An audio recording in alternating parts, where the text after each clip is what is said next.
waa maktabada duubista cajaladaha ee Al-Huda Nairobi Kenya oo idin soo gudbinaysa muxaadaradani. Alhamdulillahi rabbil alamin wal 'aaqibatu lil muttaqiin wa la 'udwana illa 'ala adh-dhalimin wa ashhadu an la ilaha illa Allah wahdahu la sharika lah wa ashhadu anna Muhammadan 'abduhu wa rasuluhu. Allahumma salli wa sallim wa barik 'ala nabiyyina Muhammad وعلى آله وأصحابه ومن اهتدى بهديه إلى يوم الدين. أما بعد فقد قال الله تعالى في محكم تنزيله وهو أصدق القائلين في قلوبهم مرض فزادهم الله مرضا ولهم عذاب أليم بما كانوا يكذبون. الله سبحانه وتعالى وهو كتاب كيسا منزل كان نوغو شيغي إن أي جيران دad قلوبتا أي جير uga jirto tiradaas oo ah diinta islaamka oo ka shakisan yihiin, dadka islaamka oo cadaawo u hayaan, sharciga oo sida uu yahay inay u dabaqaan aysan diyaar u ahayn. sidaa darteed allah wuxuu yidhi kuwa quluubtoodu jirada tahay jirada rabbi ha u siyaadiyo, waana loo siyaadinayaa, waxayna iska leeyihiin cadaab aliim ah oo jirka laxwiyo xanuujiya. cadaabkaa waxay ku yeesheen buu alla yidhi beeninta ay beeniyeen diinta islaamka iyo islaamka ay sheeganayaan oy ka been sheegeen. li'anna qofku hadduu yidhaha muslim baan ahay ee dhaqanka diinta islaamka uu ka been sheego, sidii loogu talagalay oo u dhaqmi waayo, wuxuu noqonayaa axad alle agtiisa cadaab ku leh oo beenlow ah. marka beenta ay cadaabka ku galeen waxa weeyaan in ay yidhaahdeen qalbigeennu rabbiyow nadiif u yahay, dadka markay la joogaan islaamka ay isu ekaysiiyaan, markay dariiqyada kala marayaanna diinta ay dagaalankeeda ku shaqeeyaan. dadka nuucaasu inay cadaab aliima leeyihiin oo jirka xanuujiya ayuu alla noo sheegay subxaanahu wa tacaala. allah waxaanu ka magangelaynaa cadaabka iyo ciriiriga, waxaana weydiisanaynaa inuuna siiyo nasri taam ah. waxaan kolka daraaso ku samaynaynaa sida aayaddaa laga gartay aan akrinay amraasha ama cudurrada loo yaqaano kuwa baadiniga ah ee qofka qalbigiisa ku dhaca. cudurradaasu ma ahan inay yihiin TB iyo qufac, mana ay ahan xanuun iyo qofka inay biyo caloosha ka gelayaan. cudurradan waxaa loola jeedaa kuwa qofka uu diinta ku garamarayo, waxaana laga hadlayaa inay yihiin kuwa qofka muslimka ay lagama maarmaan tahay inuu iska dahiro, axadka qalbigiisa ay ku jiraanna uu cadaab ku yeelanayo. marka cudurrada baatinka ah ee qalbiga ku dhaca oo in la iska dahiraa ay waajib tahay ayaanu daraaso ku samaynaynaa. cudurradaas waxaa ugu soo horreeya kibirka, waxaa ku xiga cujbiga qofku isla yaabo, waxaa ku xiga carada oo aan diinta ilaahay qof ku xadgudbay aan loo caroonayna an adduunyo dalabkeed loo caroonayo kale ah. markaad carootana waxaad doonto aad ku dhaqaaqayso. waxaa ka mid a xaqdiga iyo xaasidnimada, suu-u danniga oo dadka muslimiinta xumaato loo maleeyo, muslimiinta oo la xaqiro, xaqooda oo la fududaysto. cudurrada baatinka ee la sheegayaa kuwaa ayaa ka mid ah. marka kuwaas ayaanu daraaso ku samaynaynaa haddii rabbi qadaro subxaanahu wa tacaala, annagoo allah ka kaalmo dalbayna oo xeeladeenna iyo xooggeenna ka baxayna oo rabbi xeeladiisa dhex gelayna, rabbina awood iyo gargaar ka dalbanayna iyo inuuna karsiiyo samaanta inaan bayaanino, qaladaadkana aan ka tagno isaga digno ayaan mawduuca isagaa dhex geli doonaa oo ugu soo horreeya cudurrada qalbiga oo kibirka la yidhaah. kibirka, takaburka iyo khuyalaha waa 3 arrimood ee islamida isu dhow. allah oo ka warramayana wuxuu yidhi innahu laa yuxibbu almustakbiriin. allah jalla wacalaa subxaanahu wa tacaala laa yuxibbu almustakbiriin. rabbi ma jecla, rabbi naxariis kuma amaal mariyo, rabbi cadaabka kama dhowro, ciriirigana kama qaado dadka kibirka badan leh. dadka diinta islaamka inay gartaan iska kibriya, dadka awaamirta alla inay qaataan iskala weyn, dadka bani aadamka inay ka sarreeyaan ismooda, oo aysan balla ahayn hooye inay dhasheen markay hadlayaan sare isu qaada dariiqa markay marayaanna ummadda iskala weyn dadka noocaasa allah ma jeclaa allah haddausan jeclayn raalli kama noqdo allah haddausan jeclayn jannadiisa ma siiyo allah haddausan jeclayn cadaabkiisa kama koriyo macnaha jacayl la-aantu sidaa weeyaan axadka aad jeceshay dhib iyo dhibaato lama doonaysid ee waxaad jeceshay saacad walbaba inuu wanaag iyo sharaf ku nool yahay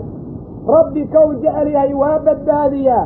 nasri iyo gargaar ayuu siiyaa cadaabkana wou ka ilaaliyaa firdowsana hoyaad bow uga dhigaa ducadiisa wow ajiibaa cadowgana wow ka qabtaa adduunka hadduu dhib ku yimaadana sabar baa lagu arsuqaa qofka kibirka badan ee diinta islaamka inuu ku dhaqmo iskala weyn intaa lama siiyo cidhiirigaa lagu sallidaa cidhiiriga qofka lagu sallidana waxaa ugu sarreeya dhib yaru markuu ku yimaado in argagax qalbigiisa lagu beero ee kalsoonida alle ka lunto subxaanahu wa tacaala kalsoonida alla inay ka lunto waa arrinta ugu adag wa rabbi ha laga cabsado oo axad walboo muslimu tawaaduc ha la yimaado oo allaha khalqiga isu dulleeyo allah subxaanahu wa tacaala waxau aayad kitaabkiisa ka mida ku odhanayaa kitaabkiisa munasalka ah walaa tusa'ir khaddaka linnaas walaa tamshi fi lardi maraxaa ina allaha laa yuxibu kulla mukhtaalin fakuur allah subxaanahu wa tacaala ma jecla dadka kibirka badan marka alla markuu dhiibayo awaamirta muxuu yidhi isagoo ka sheekaynaya luqmaan oo wiilkiisa la hadlaya dhafoorkaaga ha ka iilin dadka ha ka jeesanin takabur iyo isla weynan darti walaa tusa'ir khaddaka linnaas haadi aaya axadkii macnaheeda garta ee rabbi inuu rumeeyo ku arsuqo ma laga yaabo inuu kibir adduunka kula noolaado marka allah wuxuu leeyahay dhafoorkaaga dadka ha ka iilin bani aadamka ha ka jeesanin isla weynan darti dhulkana ha ku soconin adigoo faajeersamaya oo tabaqtur u saaxiib ah oo isu arkaya inaad tahay qof qaymo badan haddaba walaal waxaad ogaataa marka diinta laguu soo jeediyo inaad u hoggaansanto haddaadan u degdegin axad mutakabbira ayaa tahay muslimiintu markay kuu naseexeeyaan naseexada haddaadan qaadan qof isla weyn ayaa too mutakabbir ah lianna allah muxuu leeyahay walaa tamshi fi lardi maraxaa luqmaan oo wiilkiisii la hadlaya ayaa rabbi ka xikaayooday subxaanahu wa tacaala dhulka ilaahay ha ku soconin adigoo saro isu qaadqaadaya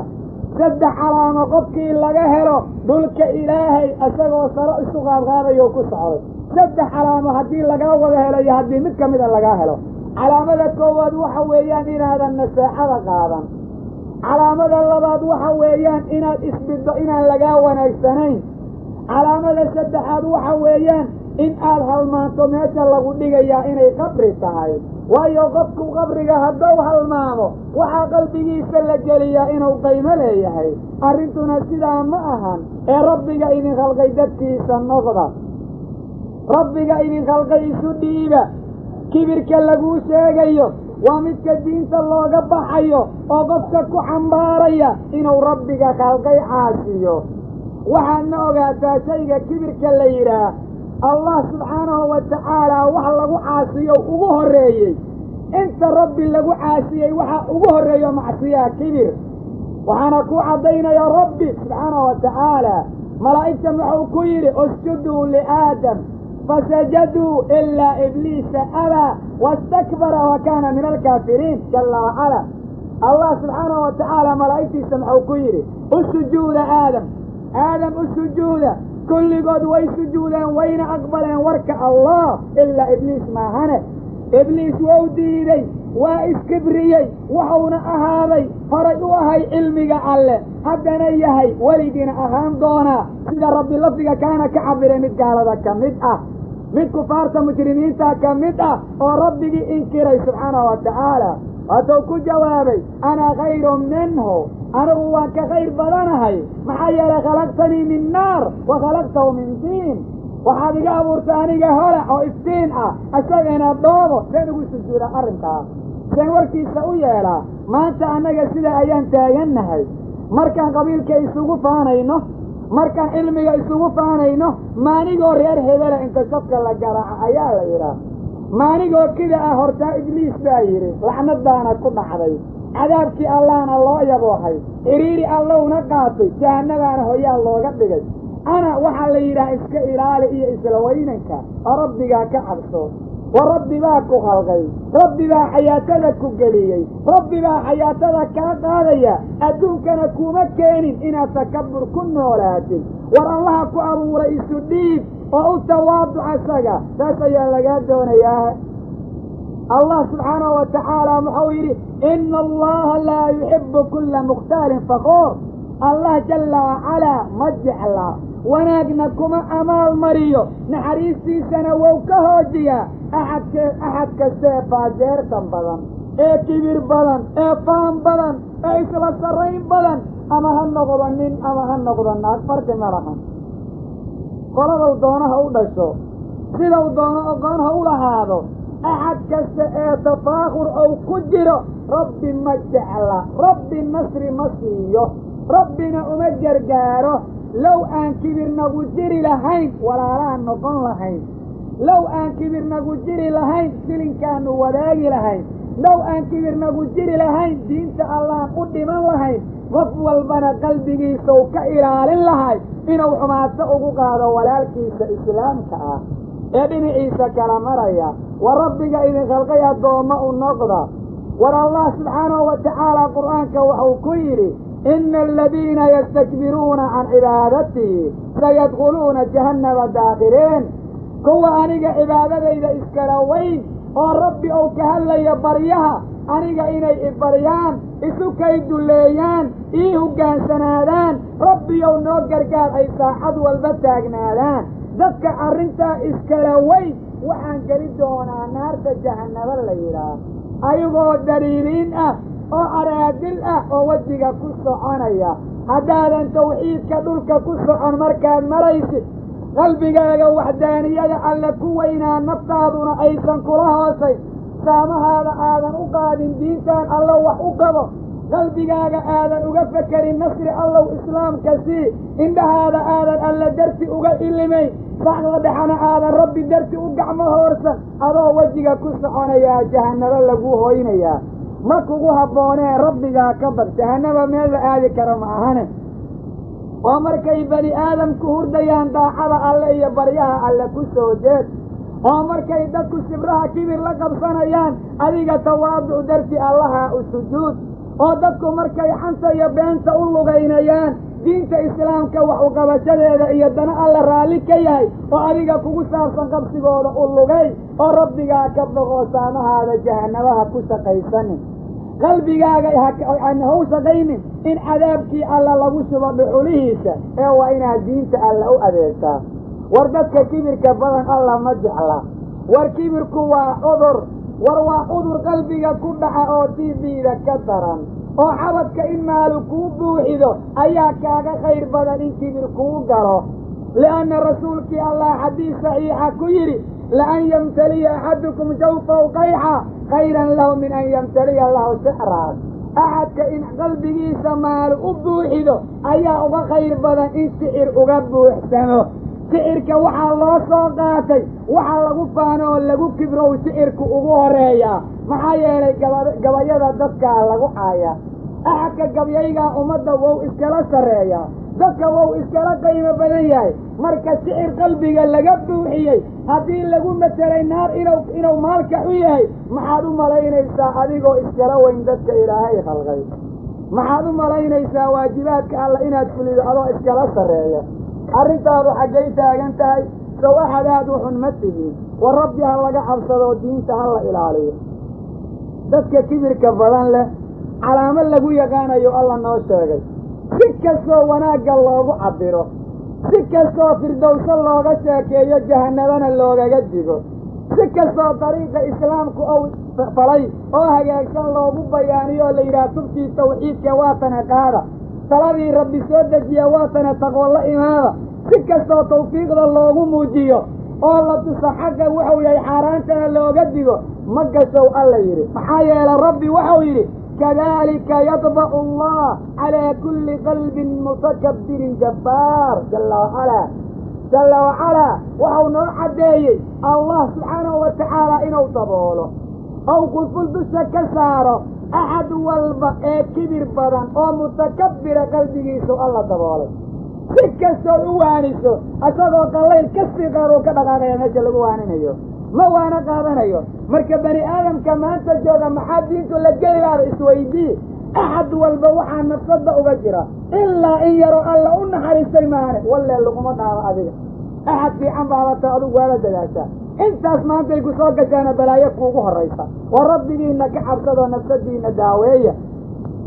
وعاد عضي مالين مالمها كميدة إلي كل من عبد الله بن عمر إيا عبد الله بن عمر بن العاص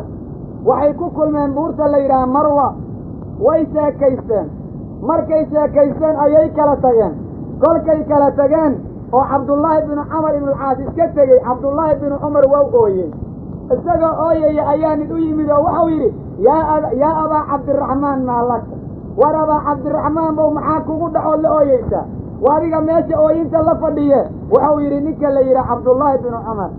عبد الله بن عمر بن العاص وحويري نبي أيان مغلي صلى الله عليه وسلم وقو قولي من كان في قلبه مثال ذرة من خردل من كبر كبه الله لوجهه في النار أحد كي قلبه سبكجرته مثال حبة من خردل حبة يرمد أغيران بدن أو قوحا لغو مقعاده قوحا حبته سمركا للجبي ومرها يريرك يدحر أغجرة انت سوحي لأغب كي قلبه أغجران أو كبيرة رب لا وجه النار سأغطورا كاس أيو إيقو يري بويري ربي بها وجه النار سأوطورة حديث أحمد وكسبان يورواد دي سوافقابه وحديث حسنها مركب بلو فيرسو عبد الله مركب وحو كبغري إن قلبه سئير وكبير صوتسو مركاسو أوي كل كاس أيو آمس الديني أسفقه كبغانا إن قلبه كبير كسوكالو سادرت الحسن البصري وحويري والله ما خافه النفاق إلا مؤمن ولا أمنه إلا منافق إلى بان كدارتي منافق نمضى كما أبصره أحد إيمان لم يوجه أحد كله كما آمن نقضه أحد منافق لم يوجه قف كله نصوص وحي تأثير ذات ويني والبهار نقلبه سكبرته قفك إيمان كجره أحد كان إيمان كجرين فصل بوك هذا هي كبير مركز وشبك يسجر علي معاني قال لي يسجرين يا وربي إن خلقي كعب صدى سجى يسجل الله وربي أدومدي سنقضى توبة كدلالة وربي سبحانه وتعالى رحمة أيو إذين دياري طريق رسولكم مريكالي ومرا رحمة الله سيئاتكو قارتان وانقبرق الليذين كو إريرين قلبقين السميسة استاقوا ربقين آياتي سأكريا سيق الله سبحانه وتعالى قبرقين أواسئيو وحاد كدلاشانين القلوبتين هجاجران قلوبتين كبيرك كنذي في ربك فقا رسولك صلى الله عليه وسلم وعكير حديث مسلم كسرا لا يدخل الجنة من كان في قلبه مثقال ذرة من كبر سنة الله مقاله أحد إير أو حير أغيران بدن درة وسير سيغ أغير أو كبير قفك وقلبه سكجر سنة على مقاله معناها وحالو لجينا إير أو كبير قف أي كجر سنة مقاله qalbigiisa waxaa ku jira shirki waayo kibirka aad maqlaysaa waxa ilaahay lagu caasiyo lagu gaaloobo ugu horeeya marka rabbiga ka cabso qalbiga kibirka ka ilaali rasuulka marka uu leeyahay jannada gelinayo macnaheedu waxa weeye muslim ma ahan wax alla wax cibaado sameeyana laga aqbali maayo maxaa yeelay rabbiga waa iskala weyn diintiisa muslimiinta waa iskala weyn yahay واحد إسلا سرّي وقيمة إسلا ورغفك مسلم كاسال الله مباهنا رسولك صلى الله عليه وسلم رجل يا الله وحوري يا رسول الله إن الرجل يحب أن يكون ثوبه حسنا ونعله حسنا سيوى يغفك وحوجي إن مرضي سقر حسنتهاي قبتي سقر حسنتهاي كبير كواسده رسولك محوري إن الله جميل يحب الجمال الله والله ونعيشا وجميل وحماته إذن الكهفا ووحكسا قرحان كقرحسا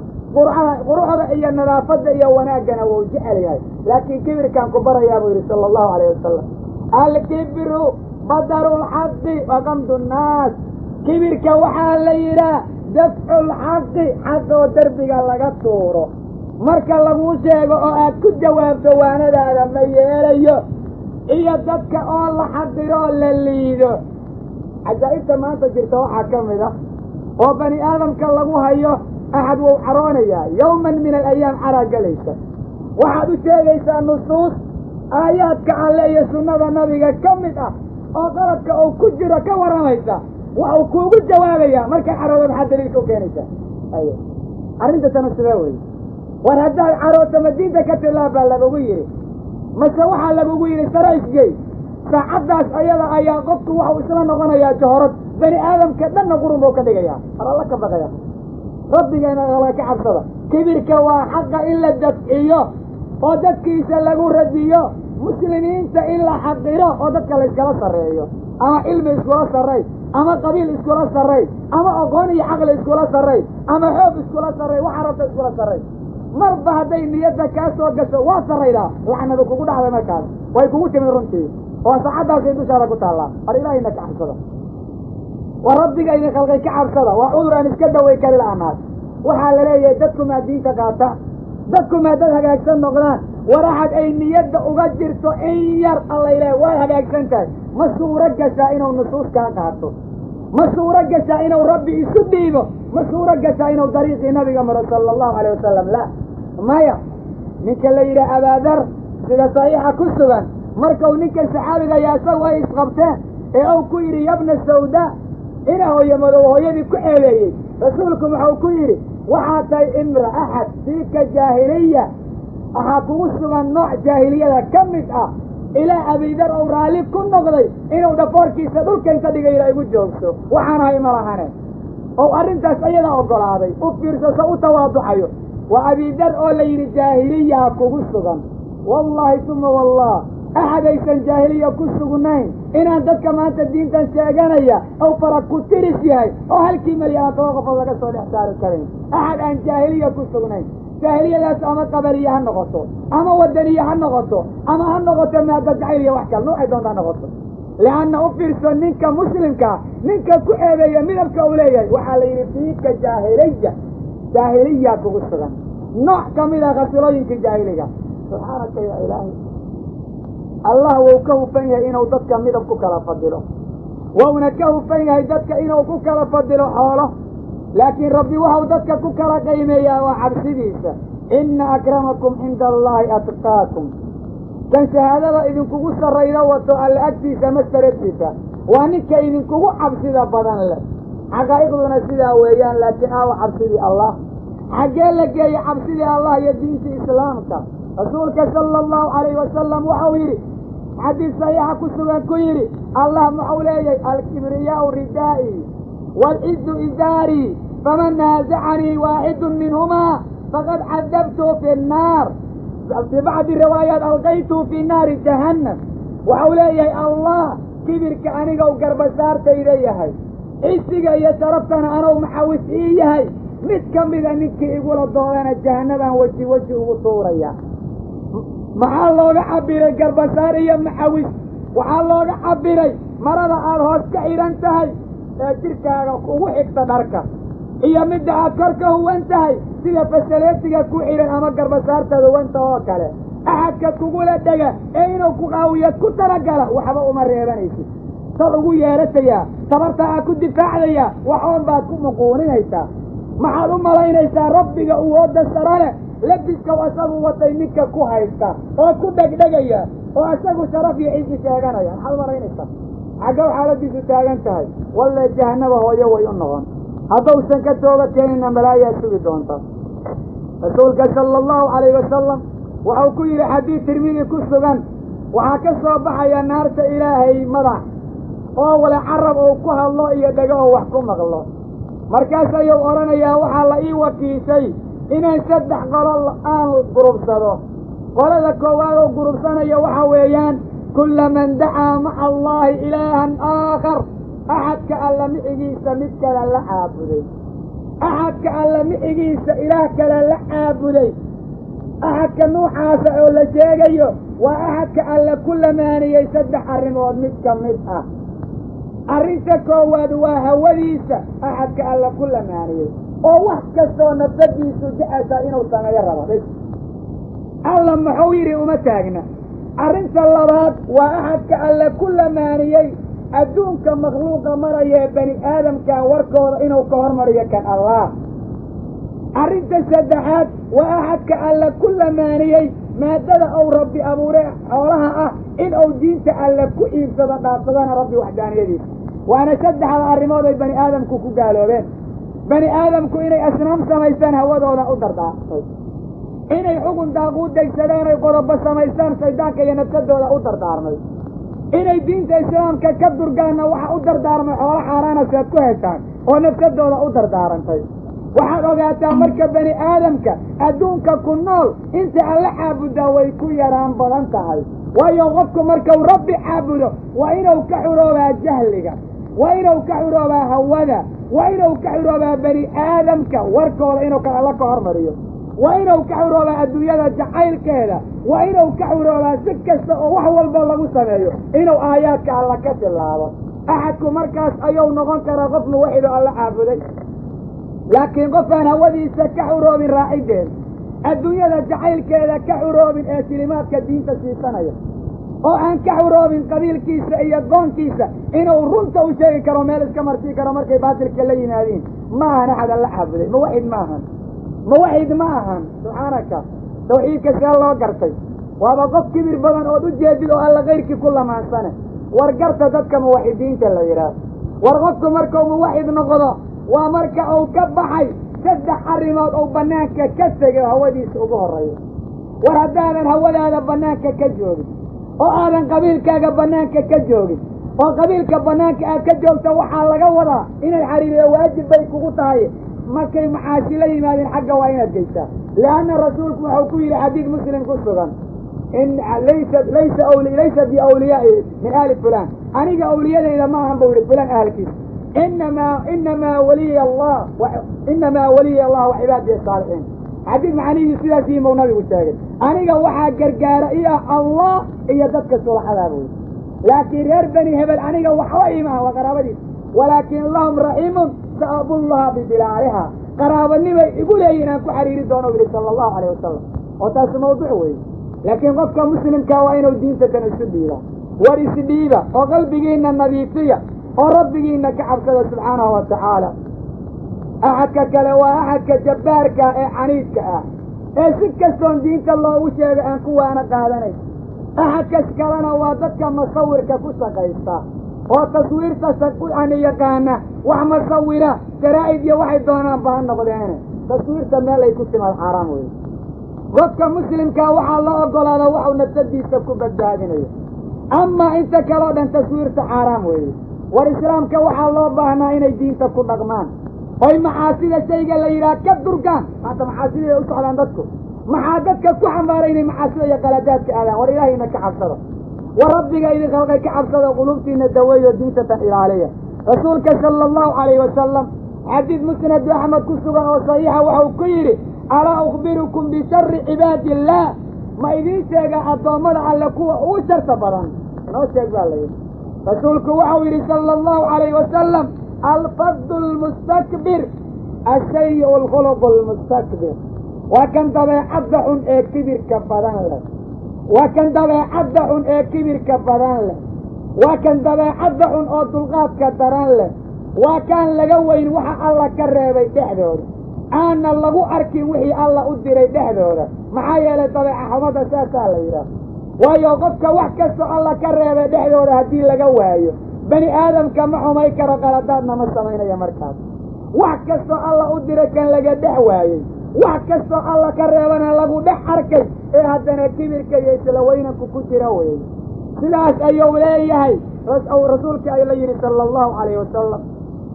rasuulku wuxuu ku yidhi xadiis saxiixa ku sugan saddex alla lama hadlo alla ma dahiro alla uma dembi dhaafo cadaab alima ayayna leeyihiin yay saddexdu kala yihiin sayqun zaanin qof gaboobay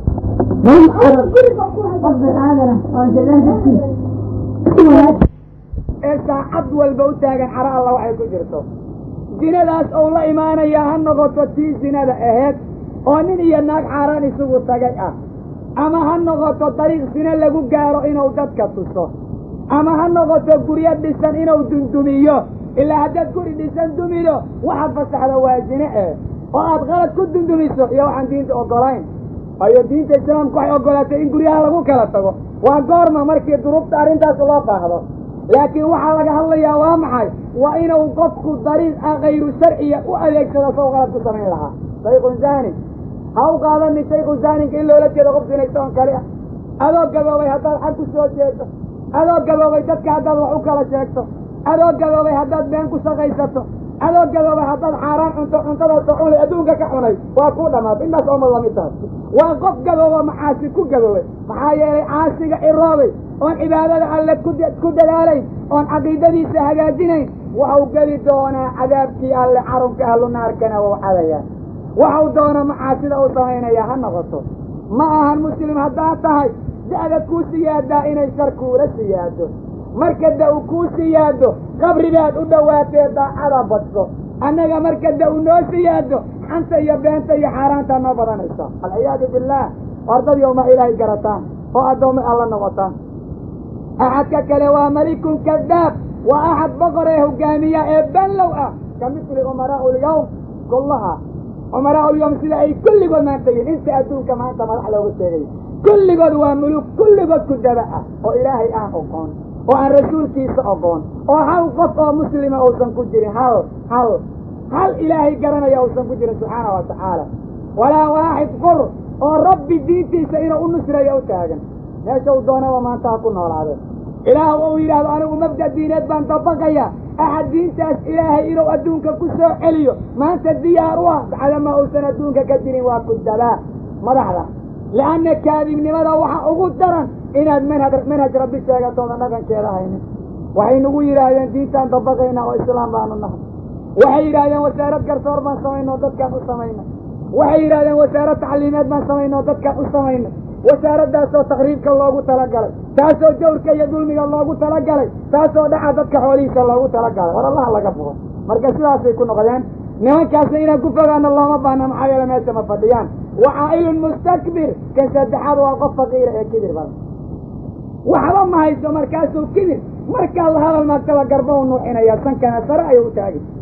kibir inta u ka qabo. war allaha idin khalqay ka cabsada. war annaga dhan fuqara ayaa nahay oo axad intaasoo daaraalla naguma jiro. markaasuu qofkii safka garaacayaa marka lala hadlo. shaydaanka waxaa u sugan adduunka kan baa la yidhi waxyaala uu ku farxo.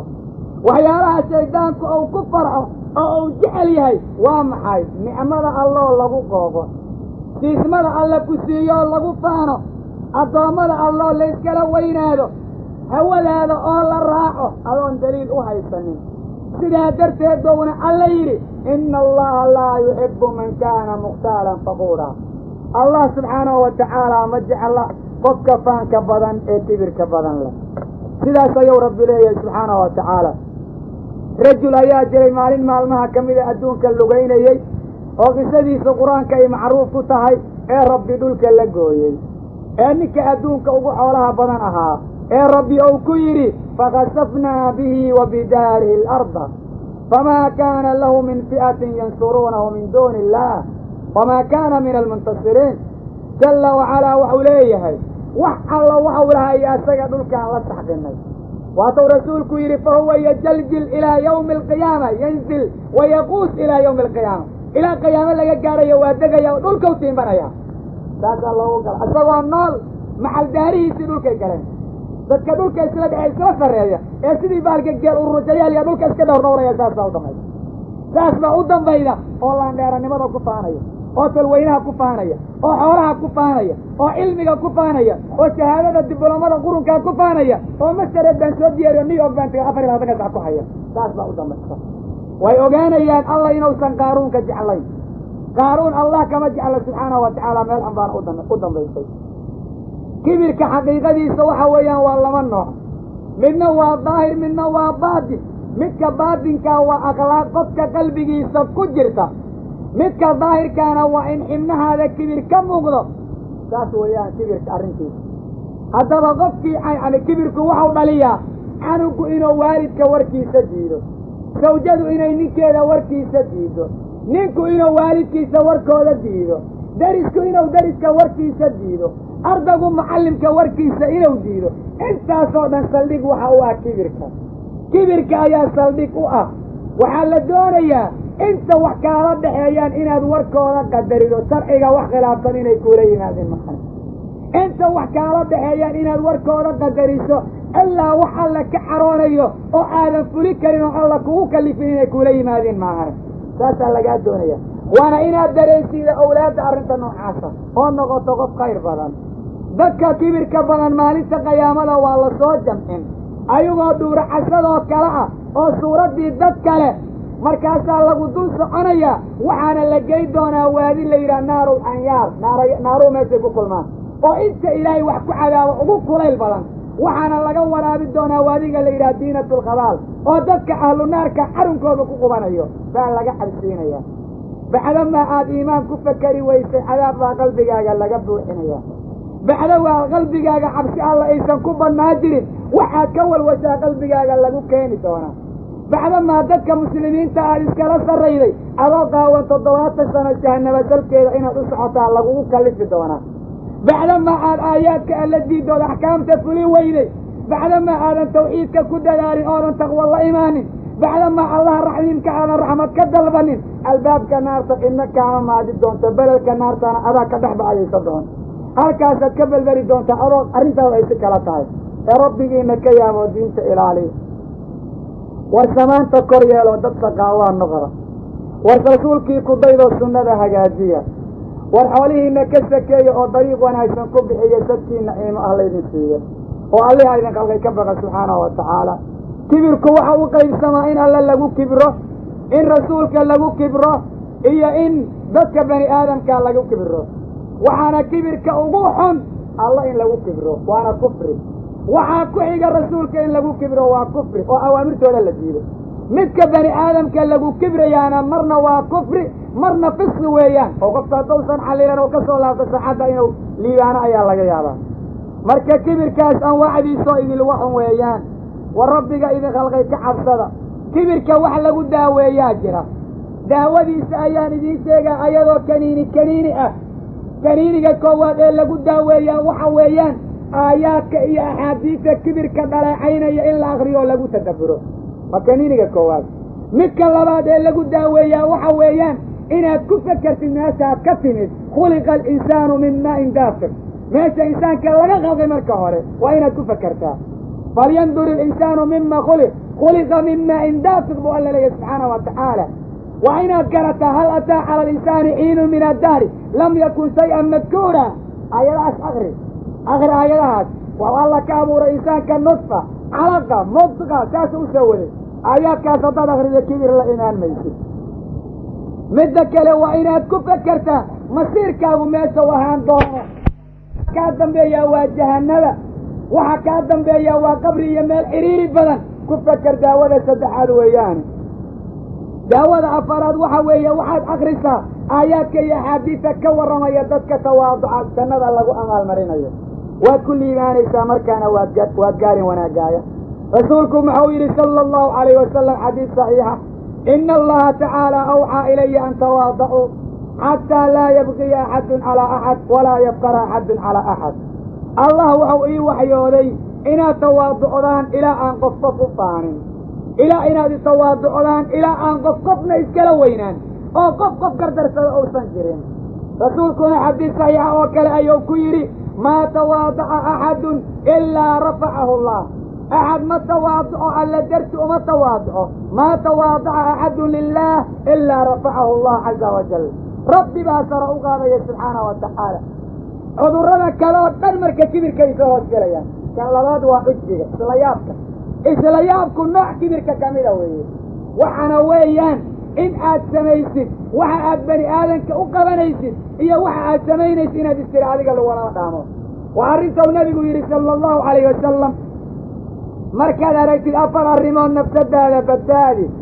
waxaana ka mid ahay arrimaha uu nabigu sheegay icjaabu almar'i bira'yi, qofka oo ra'yigiisa la yaaba. axadkoo isyiraa caqli iyo feker iyo maamul adiga wax kugu haysta ma jiraan walaa tamnun tastakfir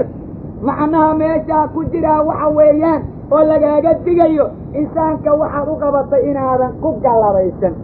adigoo isla yaab iyo kibir iyo waxbadsi u jeeda qadiyadda lagaa doonaya waa saabtan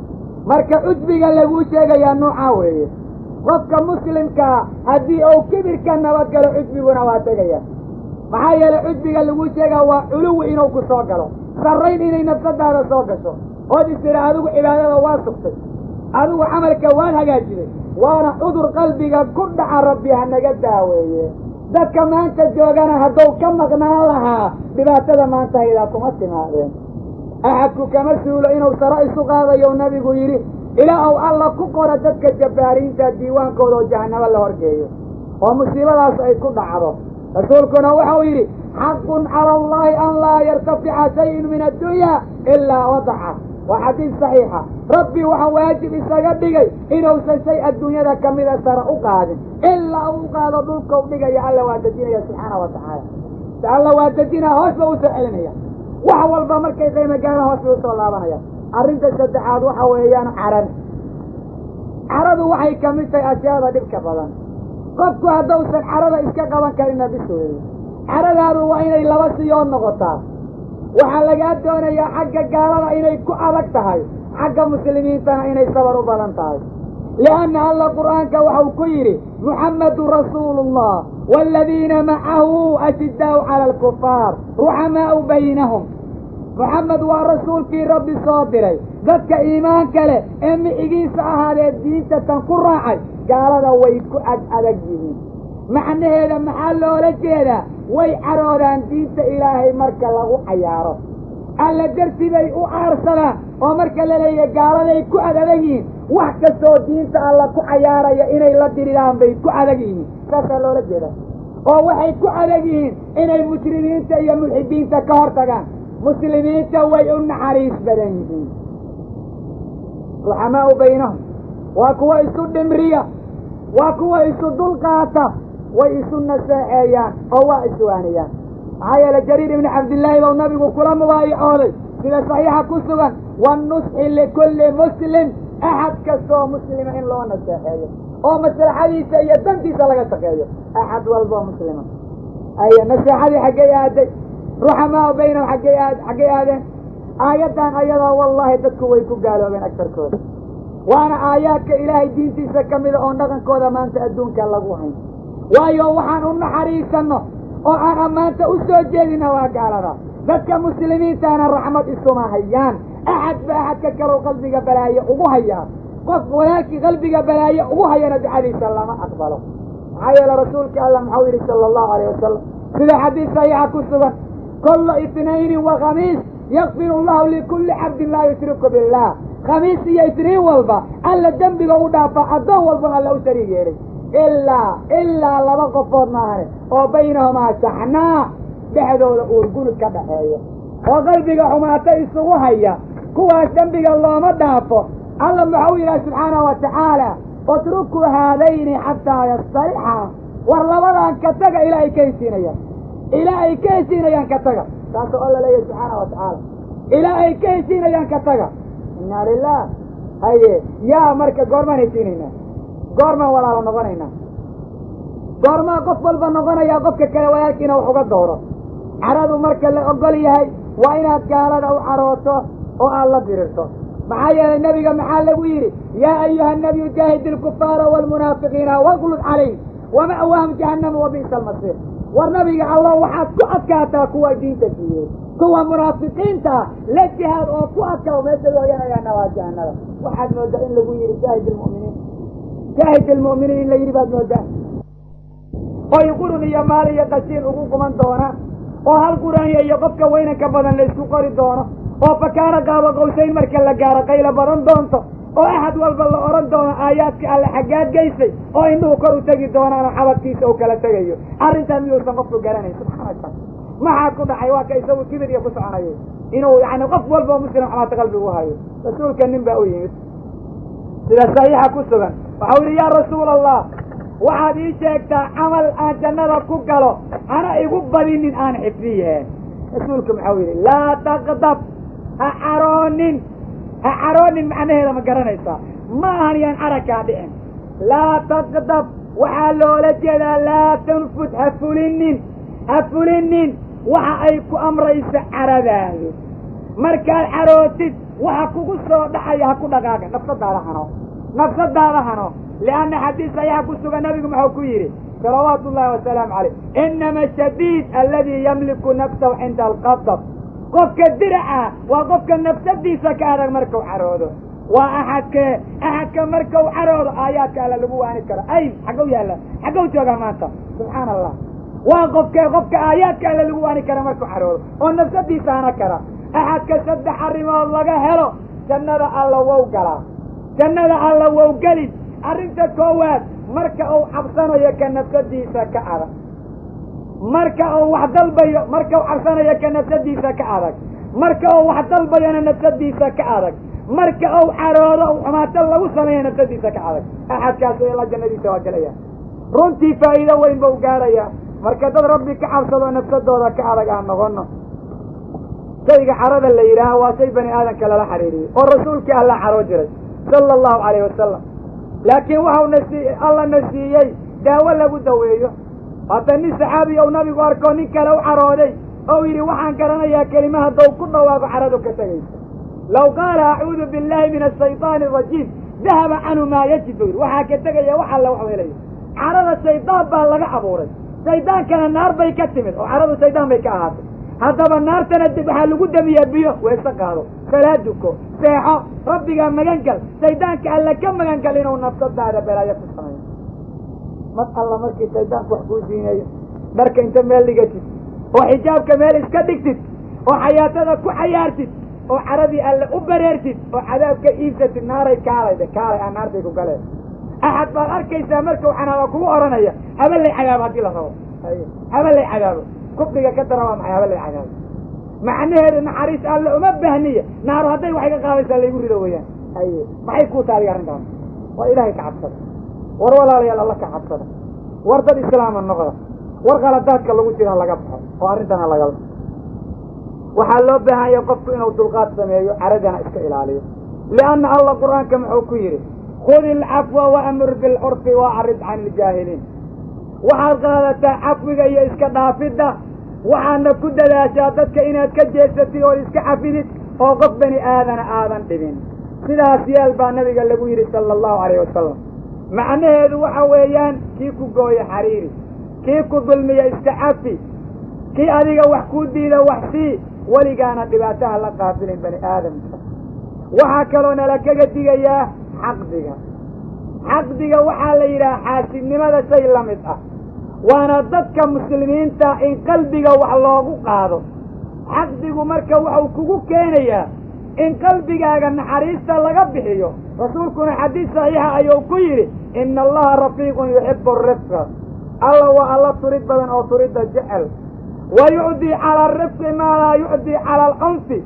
turidda alla waxau ku bixiyaa waxausan adayga ku bixinaynin turidda iyo dhimrinta alla waa jecel yahay laakiin xaqdiga alla ma jecla war qalbigiinna xaqdiga ka saara war qalbigiinna xumaataha ku qaadinina waxaa kaloo la iska dawaynayaa waa xaasidnimada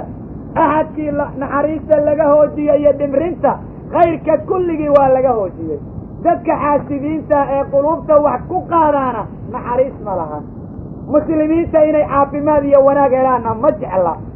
allahna qur-aanka ku caddeeyey dadka xaasidiinta inay khayr daran yihiin wadda katiiru min ahli lkitaabi low yaruduunakum min bacdi iimaanikum kufaaran xasada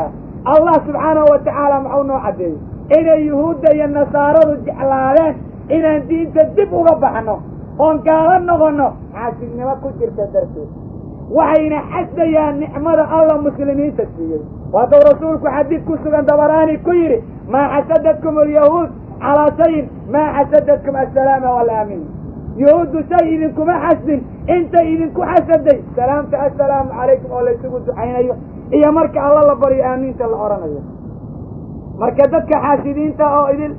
saacad walba xiriiri bay ku nool yihiin qofka xaasidkaana dan musiibaa alla ku sallida adduunka intuu ku nool yahay walwalbow alla ku sallidaa iyo walbahaar iyo fakar adduunka saacad walba walbahaar buu ku nool yahay arrinta labaad waxa weeyaan mar kastoo ilaah naxariistiisu ay dadka u timaado lacnad baa isaga u timaada arrinta saddexaad waxa weeyaan mar kastoo muslimiinta ducada loo aqbalo oo isaga yani dadka islaamka ducada isugu ducay alla ka aqbalo isaga ducada waa lagu soo radiyaa arrinta afaraad waxa weeyaan xayaatada waxaa looga bixiyaa si xun oo qaatimo xumow alla ku dila iyo diin la-aan arrinta shanaad waxa weeyaan allah subxaanahu watacaala siraadkau gurguurad ku marsiin oo jahannama salkeeda ugeynaya oo abaalmarintiisa halkaasay noqon axadka xaasidkaa saacadna ma raaxaysto axadka xaasidkaa duca iyo camal lagama aqbalo sadaqo lagama aqbalo soon iyo salaad lagama aqbalo wax laga yeelaana ma jiraan qofka xaasidkaa rasuulkii allah ka dardaarmay laa taxaasaduu walaa tabaaqaduu hays xasinina oo haysu caroonin oo haysgoynina rabbi subxaanahu watacaala markau nabiga barayey cadowga ou nabigu leeyahay alla waxuu nabiga ku yidhi ma taqaanaa alla waxaad ka magan gashaa wa min shari xaasidin idaa xasad kan xaasidkaa kolkoo waxasta shartiisa alla ka magan gal oo fiirso waxaa rasuulka lagu yidhi xaasidnimadu meesha ay jirto arag dadka xaasidiinta ah adduunka markay joogaan xoolaha ay kasbanayaan ilaahay tan arrimood buu ku keenaa arrinta koowaad waxa weeyaan wax kastooy ka beecmusanaan alla wuu ku khasaariyaa dhaqaalo kastoo alla siiyana barakadow alla ka qaadaa jirin kastoo soo galana cadaabkii alla inay ku iibsadaan baa lagu sallidaa oy cadaabkii alla kaliya ku iibsadaan wax alla waxay dhaleen oo awlaadana xusaad baa alla uga dhigaa subxaanahu watacaala 24 shaadaal aan go-in baa alla dul saaraa waxay ku daaleenna ma garanayaan waxay ku daaleen dadka xusadadaa nasri iyo naxariis ma haystaan dadka xusadadaa waa dad khayr qaran dadka xusadadaa waa dad alla ka fogaaday war ilaahayna ka cabsado xaasidnimada war rabbiga idin khalqay ka cabsado xaasidnimada joojiya rasuulka sala allahu calayhi wasalam waxaa lagu yidhi sida ku sugan musnad axmed iyo dabaraani xadiid xasana yaa rasuula allah ayu nnaasi afdal dadka yaa ugu fadli badan markaasuu yidhi maqmuumu lqalbi suduuqu lisaan axadka qalbigiisu nadiidka yahay carabkiisuna saadiqa yahay markaasaa nabiga lagu yidhi suduuqu lisaan garanay ee maqmuumu lqalbi maxaa laga wadaa waxau yidhi huwa ataqiyu naqiyu laa isma fiihi walaa baqya walaa qila walaa xasad waa qofka qalbigiisu nadiidka yahay ou taqiga yahay oo aan dembi uurgunud xaasidnimo xaqdi iyo cadaawo islaam midnaba aysan ku jirin qofkaasaa ugu khayr badan buu yidhi salawaatu ullaahi wasalaamu calayh waa dadka alla khalqay qofka ugu hagaagsan ma kartaan inaad saad noqotaan ma kartaan qalbigiina inaad xaqdi iyo xumaata ka ilaalisaan alla kala fogina annaga iyo muslimiintii salafkaheed xasanulbisri iyo rijaal kalea waxaa lagu oran jiray hebel baa idin xantoo saa idin yidhi allahayo u dembi dhaaf oo wanaagsi oo saa yeel bay ohan jireen maxaa dhacay inaan janno galnay noo shaqeeyeena maxadaabaan u shaqaynaynaa bay ohan jireen annagana kelmadkii nagu yidhaahda 3 gaari oo isiidaan ka dabar haranayno ilaa ay naga dhamaadaan oon bilaha gadanada ka hari mayno intaasna balaayaa laga daba shaqaynaya binaadam maxaa loola jeeda arrintas ayna alislaam aawa dadkii iimaanka lahaa ee nafsadooda hanan lahaa aawa dadkii iimaanka lahaa ee rabbigood isu dhiibi lahaa ee bani aadamka oo dhan cafin lahaa xaggay ka baxeen aawa dulqaadkii walaa tastawi alxasana wala sayi'a idfac bilatii hiya axsan war xumaatada iyo samaantu ma sinna ee kan qalad kuu geysa wanaag ku amaalmari adiga iyo kan xumaatadu idinka dhexeeya cadaawad wuxuu ku noqonayaa wali xamiime rasuulka allah saa buu leeyay subxaana wataala annaguna waxaan idhi maya xumaatada belaay waa la lama laabaa dadkan cajaa'ibta haysata waxaa ka mid a si kasta haddaad yeesho ma ka dhaadhici karti sabar in allaha maca saabiriin waxau ku leeyahy wajazaahu sayi'atin sayi'atu aayaddan in allaha maca saabiriin goormaa lagu dhaqmaya walaa tastawi xasanatu goormaa lagu dhaqmaya saacad walba wajazaahu sayi'atin sayi'atin ba ilahay baa yidhi awalba saas ilahay ba yeelay kidaa buu yidhi hadda xagaan uga haraya oo maalinna kuguma soo dhici karta miyaa sabar baa ilah yidhi sabar dadka sabar waa la jeclahay sow maogdiyo yidhi faman cafaa wa aslaxa fa ajru cala allah war qofkii iska cafiya islaax ka shaqeeya ajrigiisa xagga alla ahaanaya war yaa dad yo miyaadna dad islaam ahayn war rabbiga idin khalqa miyaadnan garanaynin ummadatan arrintood xagee ka timid waa waxyaa badan si kasta oo dadkan ay wanaagga ugu jeedaan inay qaataan diyaar waa inna lilah war alla ka baqa subxaana wa tacaala waxaa la isaga digayaa suu danniga xumaata oo muslimiinta loo danniyo waa cudurka kale qalbiga ku dhacaya oo alla nagu yidhi yaa ayuha aladiina aamanuu ijtanibuu katiiran min adanni ina bacda danni ismun war dadka allah iyo aayaadkiisa iyo rasuulka rumeeyo war danniga ka fogaada danniga agsarkiisu been weeyaan inna lilahi war danniga iska deeya rasuulka alle xadiisaya ayuu ku yidhi iyaakum wadanna fa ina danna aktabu alxadiid war adinka iyo dannigaan idin kala digayaa maxaa yeelay dannigu sheeke kan ugu been badan wey aye waa u malaynayaa saasaan u malaynayaa waa lalahaay waa la yidhi rasuulka allena muxuu yidhi ilaahay waxau idin nahay qiila waqaala wa kasratu su'aali wa idaacati ilmaa alla dadku hadal badanaa oo markay diinta akrinayaan caajis iyo madax xanuun badanaa iyo wadna xanuun oo markay dadka xamanayaan caafimaad badanaa ilaah waan cara alla nagu dhicin dadka macaradii ilayaa ku dhacday ordad iyo maa rabbigiina ka baqataan subxaanahu wa tacaala oo waxa kan aad ujeedaan ka laabataan waxaa kaloo laysu diidayaa waxa weeyaan in la xaqiro muslimiinta oo dadka muslimiinta xuquuqdooda lagu cayaaro waayo allah muxuu nagu yidhi yaa ayuha aladiina aamanuu laa yaskar qawmun min qawmin casaa an yakunuu khayran minhum walaa nisaaun min nisaa'in casaa an yakuna khayran minhunna war dadka allah iyo aayaadkiisa rumeeyow war yaan raggu rag kala xaqirin ragga la xaqiraya kuwa la xaqiraya inay ka khayr badan yihin baa laga yaabaa dumarkuna yaysan dumar xaqirin dumarka la xaqiraya kuwa la xaqiraya inay ka khayr badan yihin baa laga yaabaa rasuulku muxuu xadiis saxiixa ku yidhi bixasbi imri'in min ashari an yaxqira akaahu lmuslim qofka muslimkaa waxaa shar iyo balaayo ugu filan inuu walaalka islaama xaqiro sow walaalihii ma xaqirin sow ma aanan liidin war dhiigga iyo maalka iyo nasabka in lagu xadgudba in xaaraanta soo ma ogidin war hays xaqirinina war hays liidinina war walaala noqda war isu duceeya war diinta ku socda war maxaasida joojiyo tooba keena war dadka islaamka qalbiga waxa ugu qaadinina war dadka cadaabka alle waxa uga yimaada albaabka koowaad waa xaasilnimada albaabka labaad waa adduunkoo lagu daraaro albaabka saddexaad waa shahwada oo waxa aad jeceshay lagu dhaqaaqo albaabka kale afaraad waa adduunka dhaldhalaalkiisa oo laga daba ordo albaabka kalena waxa weeyaan dadka muslimiinta in la liido dadkana qurunka dhan waxaa ku xambaaraya waa shahwatu lbadni shahwatu lfarji caloosha waxay jeceshay in lagu sugo iyo farjigu meeshuu rabo in la geeyo rasuulku muxuu yidhi maa malaa aadamiya wicaan sharan min badni aadamigu ma buuxiyo waal uga shar badan caloosheeda wax kastoo bani aadamku sameeyo waxa ugu shar badan calooshiisa waxa ku sugo maxaa yeelay wax alla waxaad cunto waxaad ku gaaraysa cadaabkii alla iyo ciriiri calooshaada waxaad ku sugaysa saddex ka dhig baa lagu yidhi oo meel xabid ku sug meelna cunid meelna neefneefsi inta agbarkaagana calooshaada u banay ilaahay daacadiisa iimaankuusa u galo haddii kale qashin ka buuxi oo markaa maalaa kaaga buuxsanto iyo xalaawada islaamka khalaas waayo qofku hadduu xaaraan cuno saacad walbana ou dhergo saddex arrimood inuu ka fekera laazim weeye xan bani aadam inuu ka fekera laazim weeye waxau caloosha ku subilay baktiba ha noqo inuu ka fekera laazim weeye qof kastoo bani aadam inuu liidaana laazim weeye annagana waxaa nahay asaatan weeye qada iyo quraac laga dhergayo iyo jiif raaxo badan waxau nagu dhaliyey adduunka inaan ku noolaano annagoo ilaahay caradiisa aan ku soconayno aakhirana cadaabkii alla aan shaqaysano saasay arrintiina noqotay war dad yo ilaahayna u tooba keena war waxaa nafsadayda yatiinaba uga digaya cuduradan qulubta ku dhacaya war u soo laabta allaha idin khalqo addoommo alla noqda waayo dadka alla wuxuu ugu necbiya kuwa qalbiga qallalan leh war maxaa qalbigeenna qallajiyey oo naga dhigay cadaawada ilaahay kaliya war jahanabaa meel taalla war jimaac ma lahan oo haddaan allaha jaliilkaa warkiisa la maqlin jilbaha lagu qaadaya oo halkan waxaa laga diyaariyey saqara oo ninkaan sahay diinta ka dhigan saqaraa la seexinaya oo halkan waxaa laga diyaariyey lada oo qofkaan lagdabada joojin lada naareed baa beenanaysa oo halkan waxaa laga diyaariyey nasri iyo naxariis oo ninkaan nabigii raacin nasriga iyo naxariistaa la arki maayo oo qofkaan hanuunka qaadan haawiye naareed baa la seexinaya allaha raxmaanka allaha raxiimka waxaan weydiisanaynaa inuu nasrina siiyo gargaar degdegan ouna siiyo muslimiintana u gargaaro mujaahidiintana meel ay ku sugan yihin rabbi ou nasri siiyo allahuma ansur lmujaahidiina fi kuli makan allahuma aqim dawlat alislaami calaa wajhi lardi kuliha wajcalna sababan laha allahuma ansur lmujaahidiina fi afghanistan allahuma ansur lmujaahidiina fi kuli buqcatin min biqaaci ardi ya rab alcaalamiin اللهم انجي المستضعفين من المؤمنين والمؤمنات اللهم اهلك الكفرة والمشركين والملحدين اعداءك اعداء الدين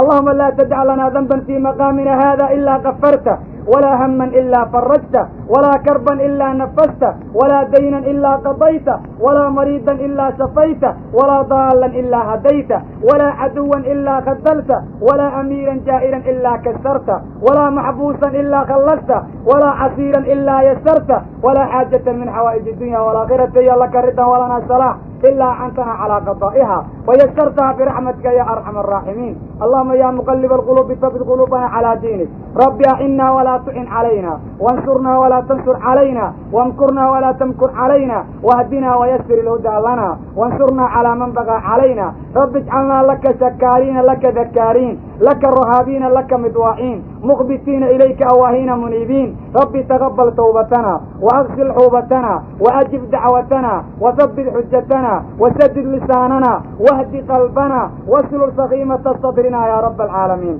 ربنا لا تجعلنا فتنة للقوم الظالمين ونجنا برحمتك من القوم الكافرين. ربنا اغفر لنا ذنوبنا وإسرافنا في أمرنا وثبت أقدامنا وانصرنا على القوم الكافرين. اللهم انجل المستضعفين من المؤمنين والمؤمنات. اللهم انجل المستضعفين من المؤمنين والمؤمنات. اللهم انجل المستضعفين من المؤمنين والمؤمنات. ربنا آتنا في الدنيا حسنة وفي الآخرة حسنة وقنا عذاب النار. وأقول قولي هذا وأستغفر الله لي ولكم جميعا. waxaa ka fudud bau leeyahay 36 jeer sanadooda dad baa baneeyo lacagtu riba ma ahan yidhi rabbi lacagta ha ku cadaabeen waayo maanta waxay taagan tahay in la yidhaha ribaba ma jirto baktigoo dhanna xalaal weeye. allah subxaanahu watacaala qur-aanka wuxuu ku leeya yamxaqu allahu riba wa yurbi sadaqa. rabbi ribada wow tirtiraa sadaqadana wow barbaariyaa. bal ninka dadka ribada qaata ka arag ciriiriga soo gaaraya gaarigu rogmaya balaaya ku dhacdaya dhiisalka laga gadaya mid dad yani dhibaato kala geysaya mataqaanida khasaaro meel oo wax ka bixiyana ma arkayo. rabbina saasoo ka dhigin subxaanahu watacaala.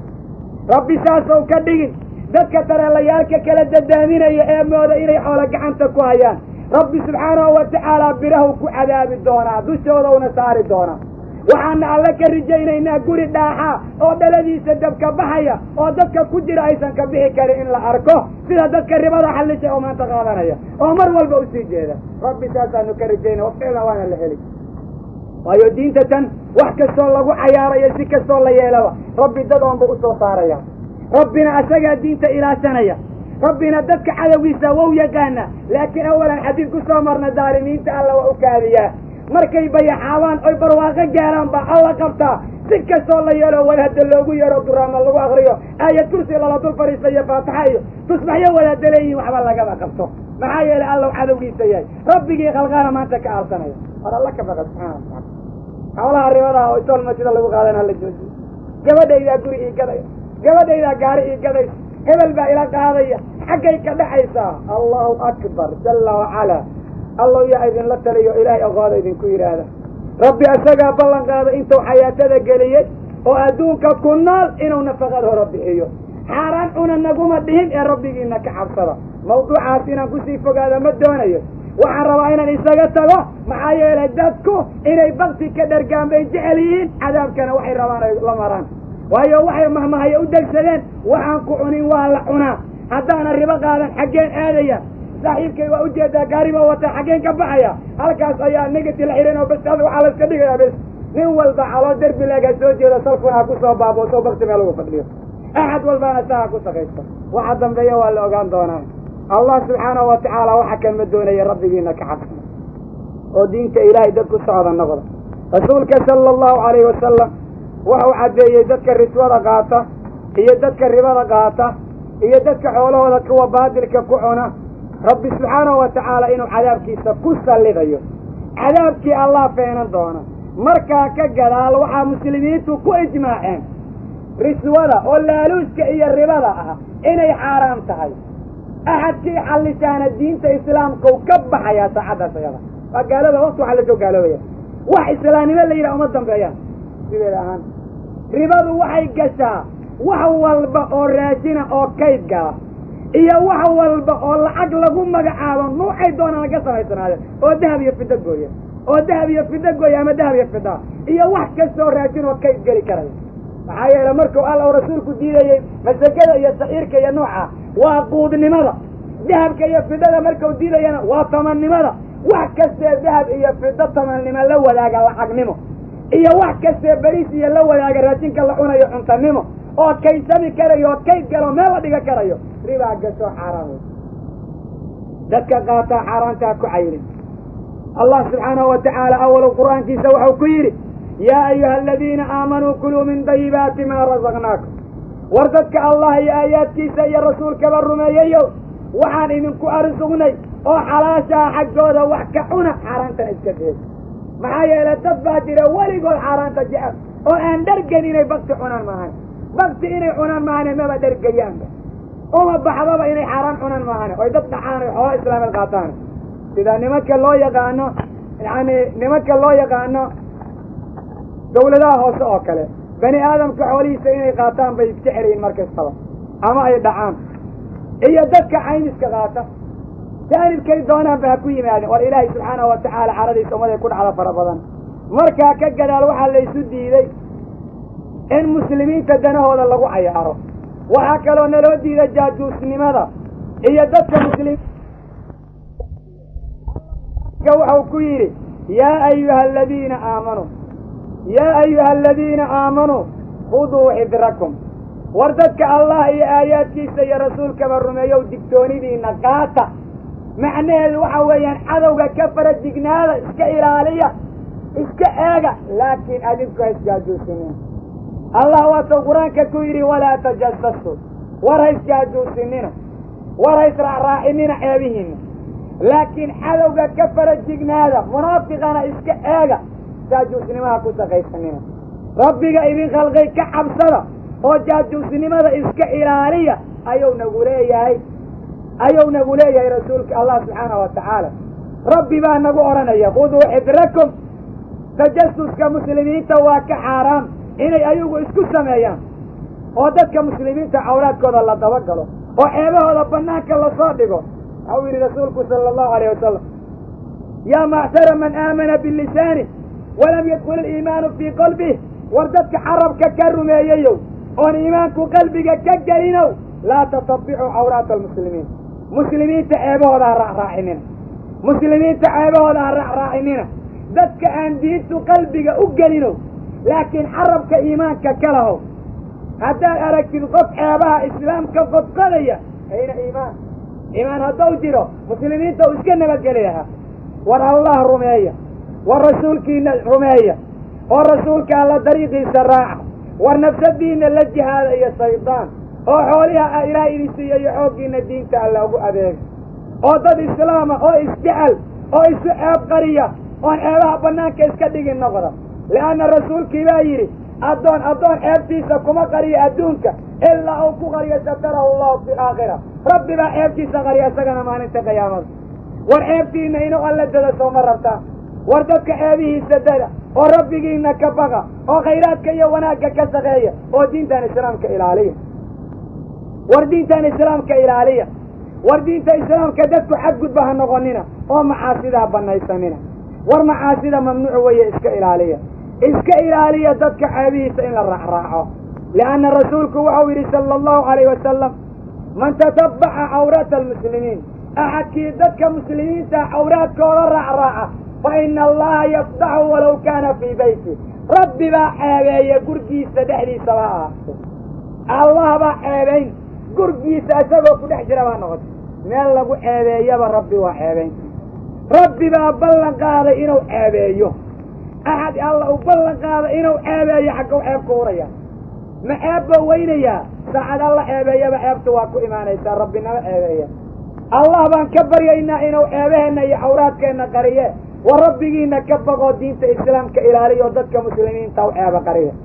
war jaajuusnimada iyo dulliga iska deeya war axadkii dadka muslimiinta ceebahooda iyo cawraadkooda dabagala waxaan shaki ku jirin inuu muslimiinta fasahaadinayo oo muslimiinta ku cayaarayo nabiga sala allahu calayhi wasalam xadiis saxiixa ayuu ku yidhi man idalaca fii qawmin bigayri idnihim axadkii qoon daalacda ayagoon u idmin oo yani meelaha badbaqa iyo daldaloolka ka eega axadkii sidaa sameeya waxaa xalaal noqday dadkaas inay dilaan oo isha ka tuuraan faqad xalla lahum an yafqahu cayna xalaal waxaa u ahaaday inay isha ka ridaan oy mudax kaga mudaan arkaysaa qof guriga garacayo saas u eegaya oo maxaad guriga islaameed ka eegaysaa waxaa lagu samaynaya war miyaad ka haysaa guriga maxaa loo xihanaya haddii la iska eegi karayo dadkasta maxaad guriga ugu garaacaysa haddaad babaqbaqa ka eegaysid bal alla ka baq subxaanahu watacaala qofka islaamka arrintaas ayadaa lagaagama baahna rasuulka sala allahu calayhi wasalam xadiid ayuu ku yidhi saxiixa man istamaca ilaa xadiidi qawmin wahum lahu kaarihuun sabba fii udunayhi al'aaniku yowma alqiyaama axadkii dhegaysta dad islaameed sheekadooda oo ay kahanayaan sheekada in laga dhegaysto dhegaha rasaas la kululeeyaha looga subaa maalinta qiyaamada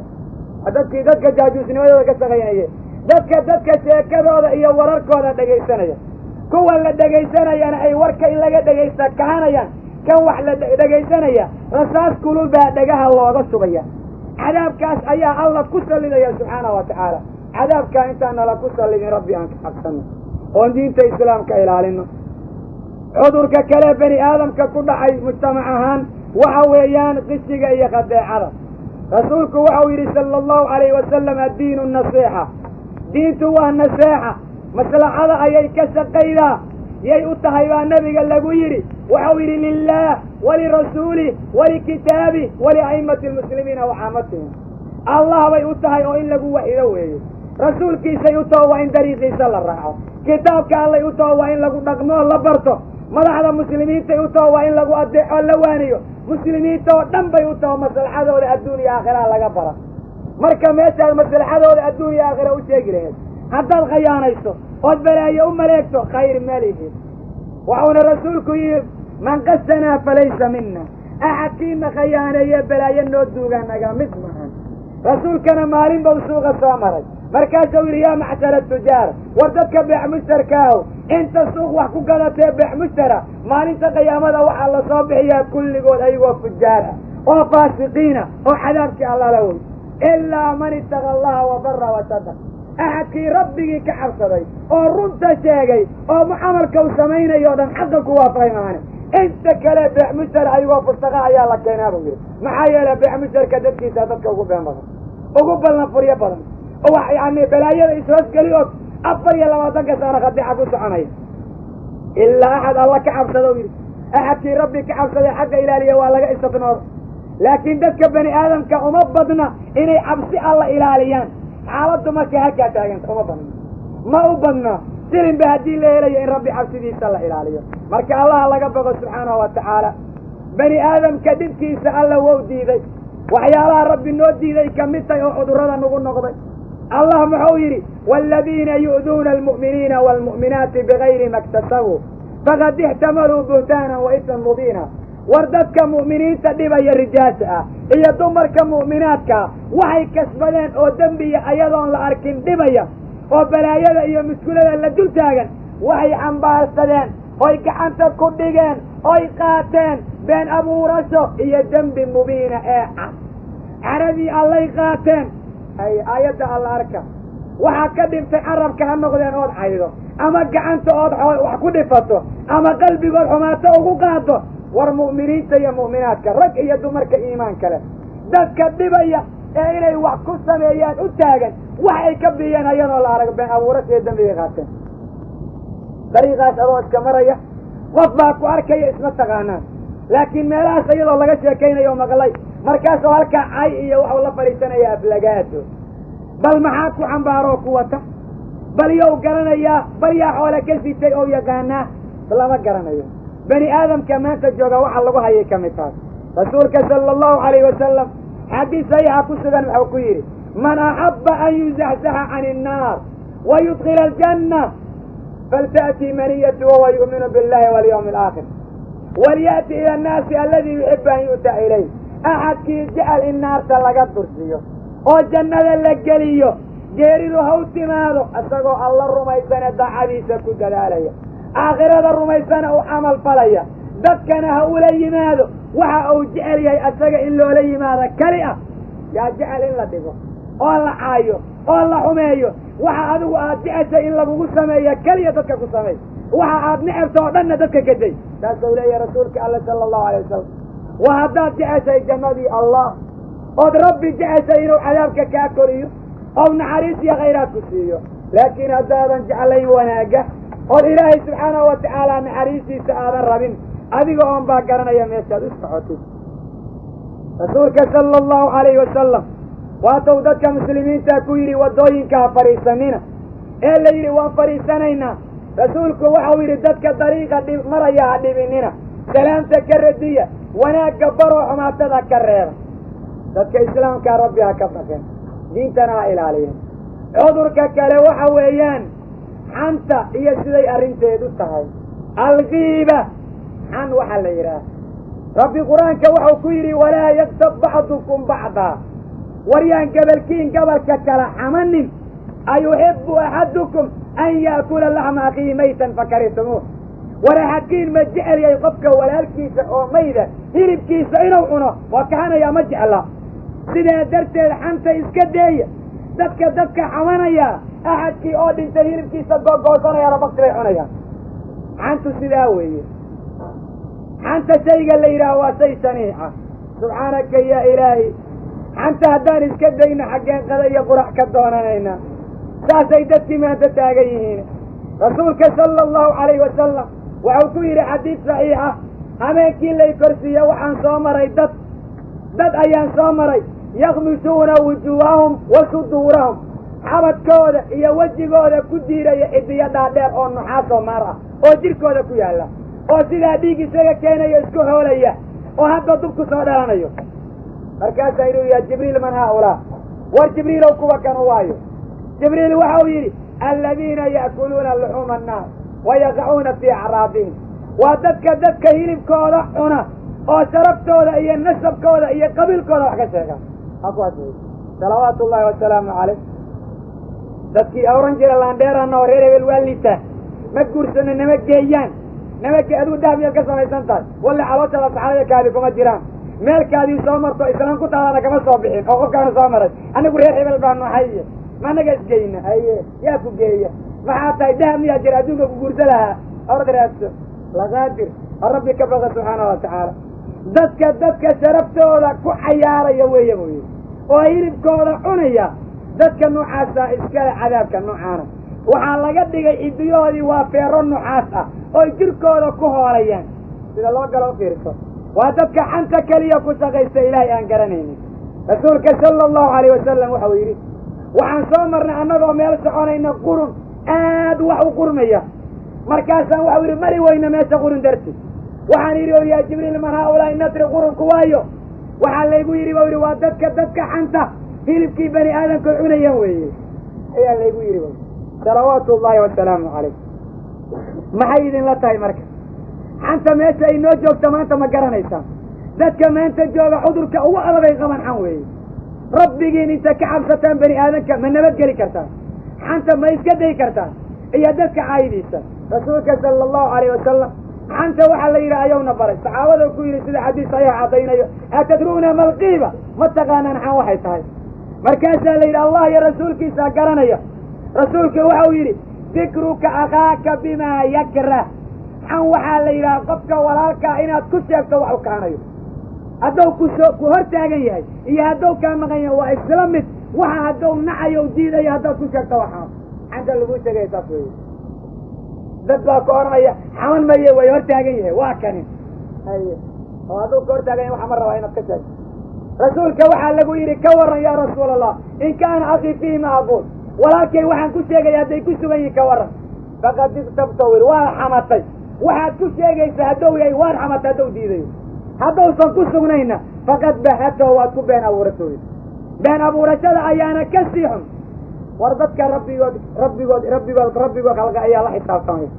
ee xan wax looga tari maayo. xanta ha layska deey, war xanta ha layska deey, war ilaahayna ka cabsadee dadka ha xamanina. rasuulka sala allahu calayhi wasalam caaisha la joogtay, markaasay tihi gabadha safiya la yidhaha waxaa kaaga filan waa ay gaabantaa. rasuulku waxau yidhi ilaah baan ku dhaartay kelime ayaad ku dhawaaqday, badda biyaheeda haddii lagu daro badda biyaheeda ay uri lahayd, afkaaga haddii laga soo bixiyo kelimadan ee badda biyaheeda lagu daro badda dhan way gurmi lahayd buyi salawaatu ullahi wasalaamu. badda dhan baa gurbaysa waa gaabanta keliya wey. maxaa yeele ma rabto in la yidhaha warkaas maxaad ugu sheegaysaa haye bal haddaba waa qofkaan maanta belayadan aan dabaalan. war tooba keena oo qofka markau tooba keenayo waa inuu dembiga ka qoomameeya mar dambe inuusan u laaban waa inuu goostaa markaana waa inuu gacanta kala haraa qofkiina waa inuu ilaah u dembi dhaafiraa kana xafis dalba saasaa loo baahanya xanta saatan baa alla noogu dhaafayaa wax kale maya laakiin sidaan maanta ku suganna bal xanaa nala kugu deeyo bal sidaana dad islaam aan ku noqonno xantu waa xaaraan kitaabka qur-aanka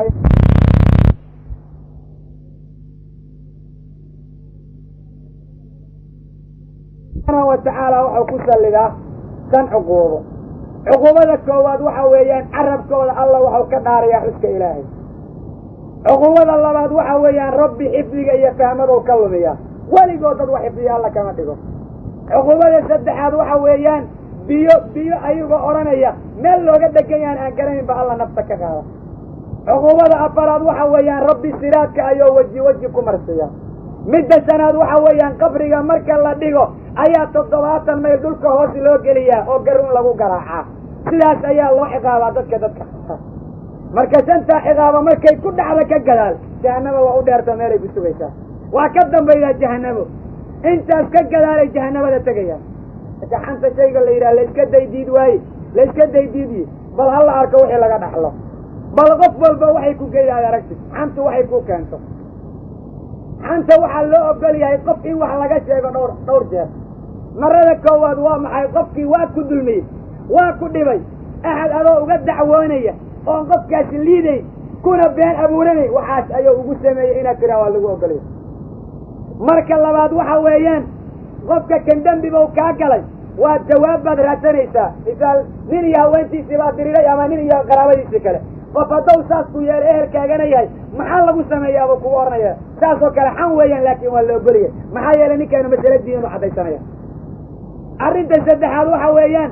axadka kan dadka muslimiinta ayuu dhibkooda la jahrayaa oo waxaad aragta isagoo ka shaqaynaya inuu dad muslimiina dhaco ama u dacweeyo ama u xumeeyo ama u gabar muslimada ku xadgudbo waxaa kuu banaan inaad dadka u sheegto tiraa iska ilaala qofku saas oo yeelaya arrinta kale waxa weeyaan axadka kan maxaasiba u la jahraa dariiqyada ayuu qabrada ku cabaa dariiqyaduu ku qayilaa sagaarkana ku cabaa gabar kastoo soo martana gacantau ku baaxiyaa war qaladkaas owlaya iska ilaali baad odhanaysa midda kale waxa weeyaan waa lagaa shawr dalbay wiil iyo gabar baa isguursanaya markaasay gabadhii kugu tiri ka warran ninka ka ama ninkii baa kugu yidhi iga warran gabadha ta waad u sheegaysaa waxa arrintoodu tahay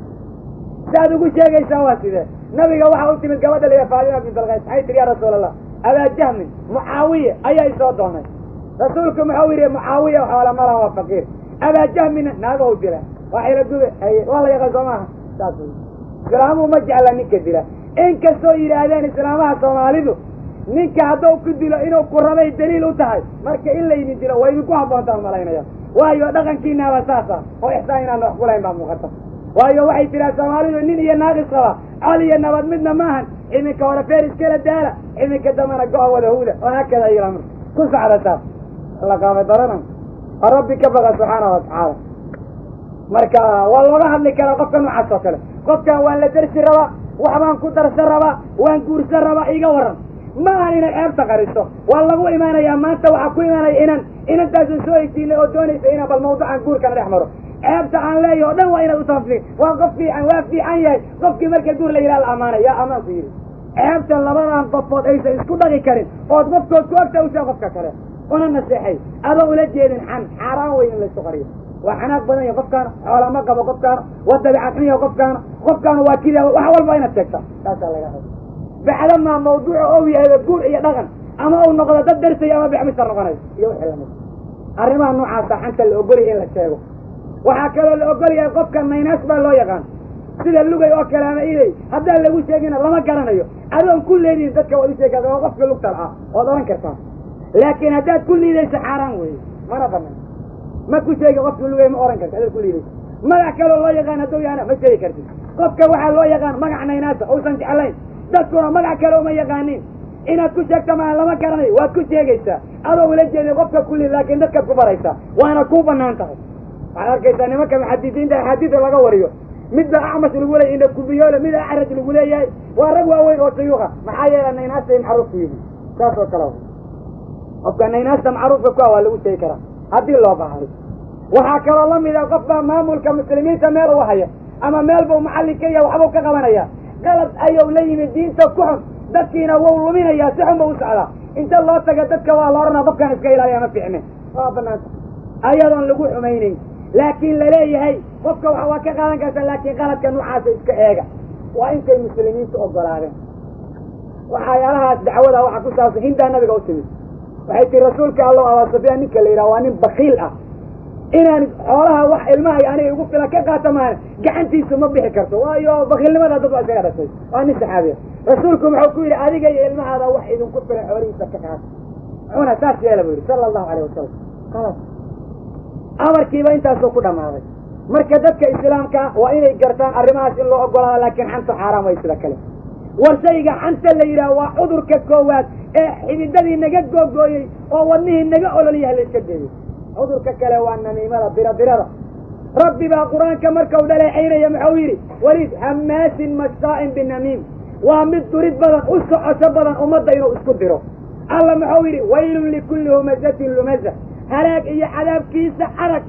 dadka dura ummadda isdacniya isku dira balaayada u kala sheega u sugnaaday war ilaahayna ka cabsada rasuulku muxuu yidhi sala allahu alayh wasalam laa yadkhulu jannata namaam diradiraalow jannada alla ma galo qofka dadka warka u kala naqliya qofka warkuu keenana waxaad tidhaa beenlowyow iga tag faasiq warkiisa lama yeele marada labaad warka uu kuu keena ha ka yeeli dadka sheekada dadka u kala geeya khayr malan ha ka yeeli rasuulka laba qabri bau soo maray waxau yidhi labadan waa la cadaabaya mid waxaa loo cadaabaa kaadidoosa iska dahiri jirin midka kalena ummadda u isku diri jira u yidhi sala allahu calayhi wasalam ummadda u isku diri jira u leeyahy haye dadkii ummadda isku diri jiray qubuurtoodii qayla ka yeerta nebigoo maqlaya markaasuu yidhi ummadda war u kala qaadi jiray markaasuu qabriga ka dhex qayrina maanta dad dhaaxaa qabriga waa soo tufi doona waxaana dhacay waktigii nabiga nin baa 3 jeer inta la aaso qabrigu soo tuuray markii dambe qashinka lagu tuuray riwaayada ayaa jira cadaynaya inuu ahaa nin islaamnimo sheeganaya muslimiinta dhibay inuu ahaa markaasaa qabrigu 3 jeer banaanka soo dhigay markii dambe waa la aasi waayey rasuulka waxaa la yidhi dadka dembi badan baa qabrigu celiyaa maxaa dhacay waxau yidhi bacdama uu muslim sheeganayay oo islaamka dhibay sharafta islaamku leeyahay in la muujiya la raba ilahina saas u cadaabo markaasuu qabrigii banaanka soo dhigay waa la aaso banaanka soo dhigay wax lagu qabta la garawaayo marka qashinkaa lagu tuuray axad walba qabriga waa soo tuuri doonaa dadka nagan maanta jooga haddaana waxaana ku jiran ka baxsan oo rabbi ha laga bogo subxaana watacaala diintan alla dad ku socdo ilaali aan noqon xaqiiqada xanta waxaa la yidhaha in dadka warka loo kala qaado dad warka isu kala qaado isdhiba ilahay nagama dhigo rabbi waxaan ka baryayna inuu naga dhigo alla dad khayr badan dadka warka u kala qaada